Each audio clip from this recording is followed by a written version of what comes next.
ബൽറാം, ലോക്സഭയിലേക്കും ഈ വിഷയം എത്തിയിരിക്കുന്നു. ഇന്ന് കെ സുധാകരനും ഡീൻ കുര്യാക്കോസുമാണ് ലോക്സഭയിൽ ഈ വിഷയം ഉന്നയിച്ചത്. ജനപ്രതിനിധികൾ കൂടി ഗൗരവത്തോടുകൂടി ഈ വിഷയത്തെ നോക്കിക്കാണുന്നു. ഇതിൽ ഇടപെടൽ, കേന്ദ്രത്തിൻ്റെ ഇടപെടൽ ആവശ്യപ്പെടുന്നു എന്നതിൻ്റെ തെളിവാണല്ലോ അത്. കെ സുധാകരനുമായും ഡീൻ കുര്യാക്കോസുമായും ഒക്കെ സംസാരിക്കുമ്പോൾ മനസ്സിലാവുന്നത് എന്താണ്? അവരിതിനെ കാണുന്നത് എങ്ങനെയാണ്? ബൽറാം നെടുങ്ങാടി.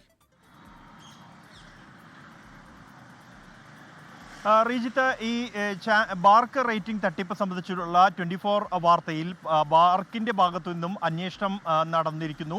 ഒപ്പം തന്നെ കേന്ദ്ര വാർത്താവിതരണ പ്രക്ഷേപണ മന്ത്രാലയത്തിന്റെ ഭാഗത്തു നിന്നും ഈ വിഷയത്തിൽ ഇടപെടലുണ്ടാവുകയും എന്താണ് ഈ കാര്യത്തിന് പിന്നിൽ നടന്നത് എന്നത് സംബന്ധിച്ചുള്ള വിശദാംശങ്ങൾ തേടുകയുമാണ്. ഇതിന്റെ ഭാഗമായി തന്നെയാണ് ഈ സംസ്ഥാന DGPയോട് ഈ FIR-ഉം തുടർന്ന് നടത്തിയ അന്വേഷണം സംബന്ധിച്ചുള്ള വിശദാംശങ്ങളും തേടിയിരിക്കുന്നത്. ഒപ്പം തന്നെ ഈ രണ്ട് ലോക്സഭാ അംഗങ്ങൾ പാർലമെന്റിൽ ഇരുന്നത് 5 ചോദ്യങ്ങളാണ്. പ്രധാനമായും ഈ ബാർക്ക് റേറ്റിംഗ് തട്ടിപ്പ് സംബന്ധിച്ചുള്ള വാർത്ത 24 വാർത്ത ശ്രദ്ധയിൽപ്പെട്ടിരുന്നു.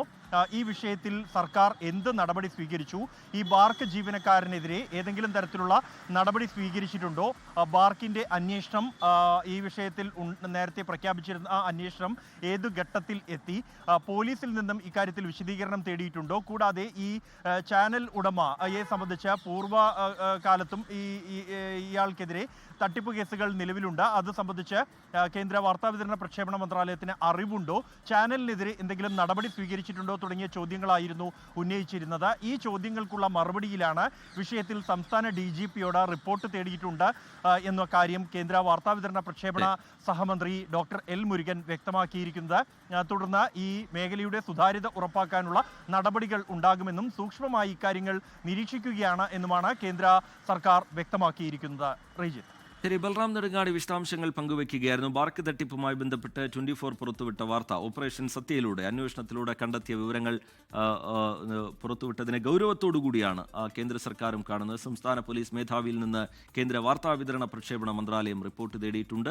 വിശ്വാസ്യതയും സമഗ്രതയും ഉറപ്പാക്കുന്നതിനായി സാഹചര്യങ്ങൾ നിരീക്ഷിക്കുന്നു എന്നാണ് മന്ത്രാലയം വ്യക്തമാക്കുന്നത്. ഇന്ന് ലോക്സഭയിൽ ഈ വിഷയം ഉയർത്തിയത് ഡീൻ കുര്യാക്കോസ് MP-യും കെ സുധാകരൻ MP-യുമാണ്.